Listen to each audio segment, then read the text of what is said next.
Soc Jordi Ricart, escultor i artista pirinenc. He viscut a 18 pobles del Pirineu i fa gairebé 30 anys que vaig arribar a l'Alta Ribagorça.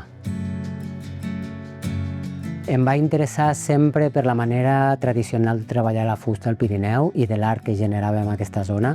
Treballo com a artista i escultor dins d'un llenguatge més contemporani i treballo amb fusta, pedra i ferro, materials eminentment del Pirineu i que tenen un llenguatge propi. Una de les rutes que m'agrada fer és el camí que va des de Boí fins a Sant Quirc de Durro, passant pel Camí del Pago.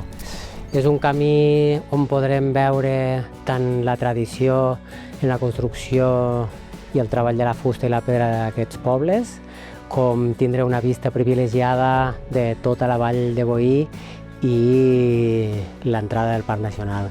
En la meva obra pretenc generar una connexió entre les formes, l'espectador i l'espai que habiten, i a través d'això crear un vincle i una emoció cap a tots aquests elements naturals que tenen aquest valor incalculable.